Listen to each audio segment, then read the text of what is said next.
adik-adik sudah menyempatkan hadir pada hari ini untuk melakukan konseling kelompok. Perkenalkan, saya atas nama Lisa Aurel akan memimpin konseling kelompok kita pada hari ini. Namun sebelum kita masuk ke dalam proses konseling, alangkah baiknya kita berdoa terlebih dahulu. Berdoa dimulai. Berdoa selesai. Sebelumnya, apakah adik-adik sudah mengetahui apa itu konseling kelompok? Belum, Kak. Jadi, konseling kelompok adalah suatu bentuk layanan atau bantuan oleh seorang konselor kepada individu yang membutuhkan untuk menyelesaikan masalah yang sedang dihadapi, yang dilaksanakan dalam situasi kelompok dengan melibatkan fungsi saling percaya, saling pengertian, saling menerima, dan saling mendukung. Apakah teman-teman sudah paham apa itu konseling kelompok? Belum, Ya, Kak. Kak. Ada yang belum paham? Iya, Kak, saya Kak belum paham Kak apa yang maksud dari konseling kelompok. Nah, konseling kelompok adalah suatu bentuk layanan atau bantuan oleh seorang konselor kepada individu yang membutuhkan untuk menyelesaikan masalah yang sedang dihadapi, yang dilaksanakan dalam situasi kelompok dengan melibatkan fungsi saling percaya, saling pengertian, saling menerima, dan saling mendukung. Nah, bagaimana saudara Ikram, apakah sudah mengerti? Iya, Kak. Nah, adapun tujuan dari konseling kelompok adalah untuk memberikan dukungan, pemahaman, dan solusi atas masalah yang dihadapi oleh anggota kelompok melalui interaksi dari berbagai pengalaman. Jadi, konseling kelompok itu berfokus membantu konseli dalam melakukan perubahan dengan menaruh perhatian pada perkembangan dan penyesuaian sehari-hari. Nah, semua anggota kelompok memiliki kesempatan untuk mengungkapkan masalahnya, bertanya, berpendapat, menanggapi pendapat anggota kelompok lain dengan menggunakan bahasa yang tidak menyinggung perasaan anggota kelompok lainnya. Dalam konseling kelompok ini ada 5 asas yang harus kita pegang atau kita patuhi, yaitu yang pertama asas keaktifan. Diharapkan kepada setiap anggota kelompok untuk aktif berpendapat maupun memberikan solusi dari apa yang dibahas dalam kelompok. Kemudian yang kedua asas keterbukaan. Diharapkan kita saling terbuka untuk kepentingan pemecahan masalah yang dihadapi atau yang dibahas. Selanjutnya asas kerahasiaan. Segala sesuatu yang dibahas dalam konseling kelompok ini tidak boleh diceritakan kepada orang lain. Kemudian yang keempat, asas kesukarelaan. Diharapkan kita semua dengan sukarela dan tanpa paksaan dari siapapun, masing-masing anggota kelompok menyampaikan masalah yang dihadapi. Bu, jadi nanti kita bisa menyampaikan permasalahan kita masing-masing ya, Bu? Iya, benar sekali. Permasalahan kalian yang akan kita bahas di dalam konseling kelompok ini. Oleh karena itu, kalian diharapkan benar-benar bisa menjaga kerahasiaan mengenai apa-apa yang akan kita bicarakan terkait permasalahannya nanti. Bisa dipahami? Iya, Iya, Kak. Kak. Baik, sebelum kita masuk pada kegiatan selanjutnya, bagaimana kalau kita bermain kecil atau ice breaking? Ya, setuju. Ya, tidak mengerti.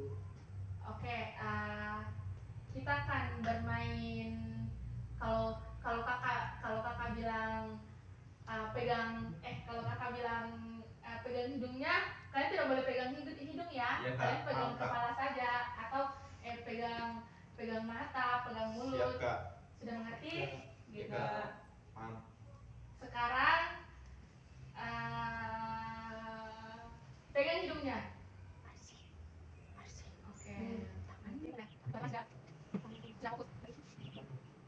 Baiklah, dari permainan yang sudah kita mainkan, bagaimana perasaan kalian? Seru sekali itu, Kak. Ya, bagus semua. Kakak harapkan setelah kita memainkan permainan tadi, kalian bisa semangat, fokus, tetap konsisten, konsentrasi dan secara aktif serta terbuka mengikuti kegiatan kita ini ya. Sebelum kita masuk ke tahap konseling selanjutnya, alangkah baiknya kita saling memperkenalkan diri terlebih dahulu. Perkenalkan, nama kakak Lisa Aurel, umur kakak 21 tahun, alamat Balandai. Selanjutnya kita mulai perkenalannya dari sebelah kanan kakak terlebih dahulu. Perkenalkan, nama saya Ikram, umur saya 20 tahun, alamat Jalan Cempaka.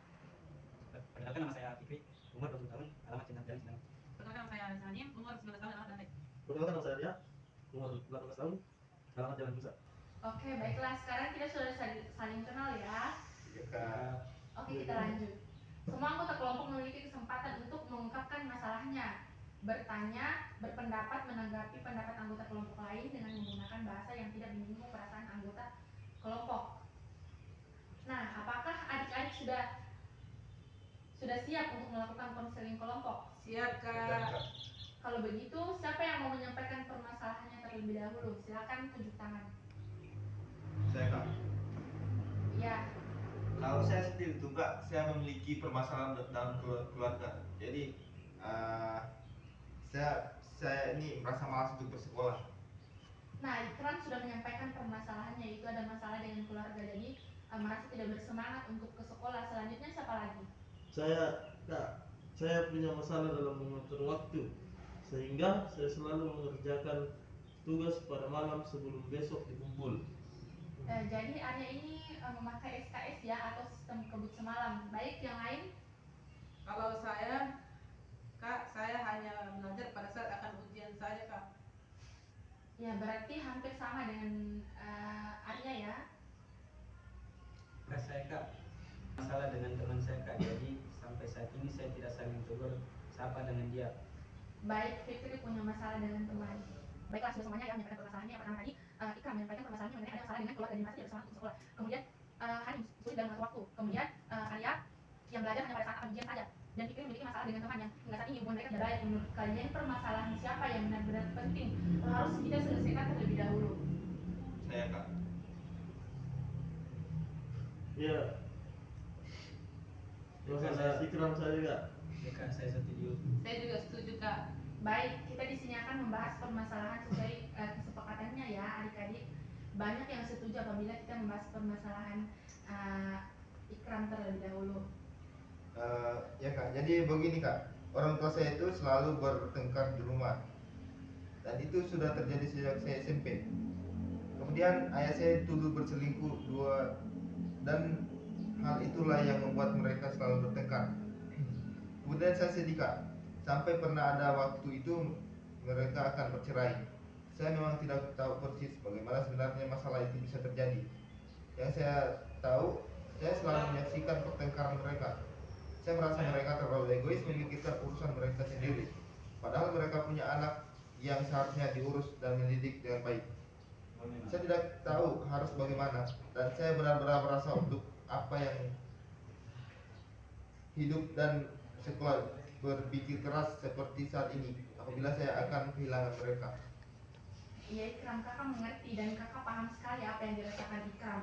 Karena permasalahan Ikram adalah permasalahan keluarganya yang membuatnya sedih. Apakah dengan teman-teman yang lain ada yang ingin ditanyakan atau memberi pendapat?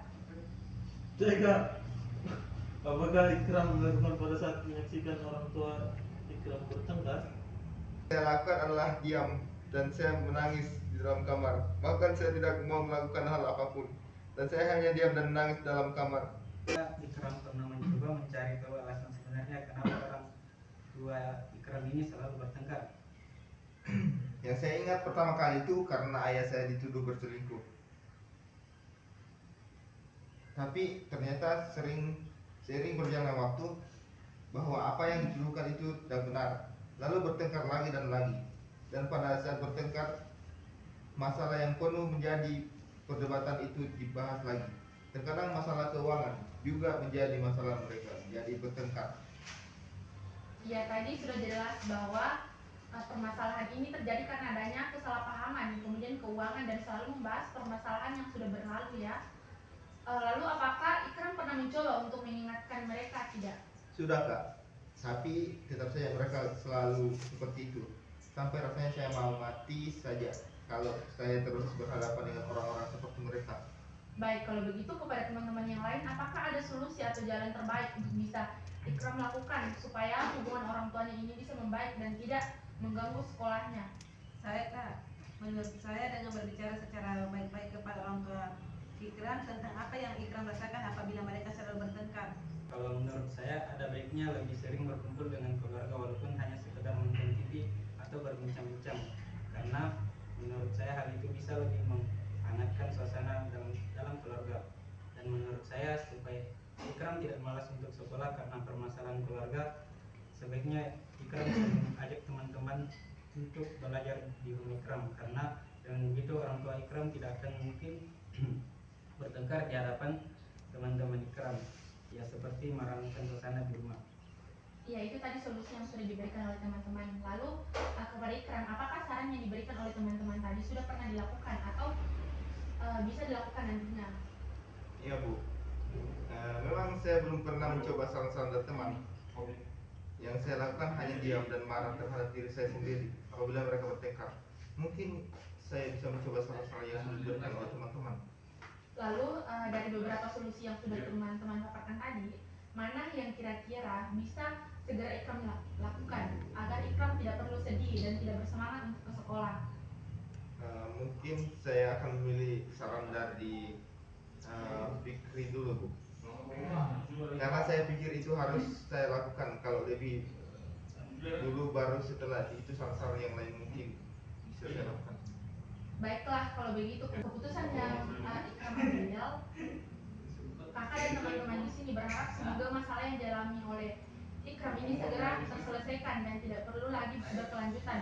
Semoga keluarga Ikram selalu damai, tentram dan harmonis. Jadi Ikram tidak perlu lagi malas ataupun tidak bersemangat untuk ke sekolah ya. Ya Kak, Intan berterima kasih untuk kakak dan teman-teman karena sudah membantu menyelesaikan permasalahan saya. Baik, jadi tadi sudah kita bahas masalah Ikram yang mana hubungan keluarganya tidak baik dan tadi sudah ditemukan penyebabnya itu karena ada kesalahpahaman masalah keuangan selalu mungkin permasalahan yang lalu dan Ikram sudah bisa mengambil keputusan apa yang harus dilakukan dari beberapa saran teman-teman. Dan kalau menurut kakak itulah namanya kehidupan sebuah keluarga, pasti dalamnya terdapat berbagai masalah dan itu tergantung bagaimana. Baik, kakak rasa kegiatan konseling kelompok kita pada hari ini kita cukupkan sekian. Namun sebelum kakak tutup, kakak ingin tahu bagaimana perasaan kalian atau apa yang kalian dapat dari kegiatan konseling kelompok kita kali ini. Ayo, siapa yang mau menyampaikan terlebih dahulu?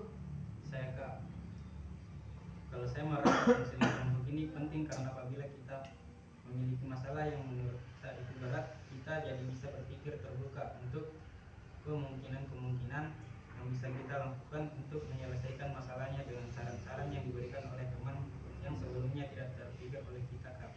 Wah, bagus sekali. Fikri, bagaimana dengan yang lain? Ya Bu, saya setuju dengan Fikri dan saya juga bisa percaya diri mengatakan apa yang ingin saya katakan untuk menyelesaikan permasalahan. Iya, bagus itu. Baik, kalau begitu kegiatan kita cukup sekian ya. Sampai bertemu di pertemuan selanjutnya. Di hari dan jam yang sama. Kakak minta maaf apabila ada salah kata. Wassalamualaikum warahmatullahi wabarakatuh. Waalaikumsalam warahmatullahi wabarakatuh.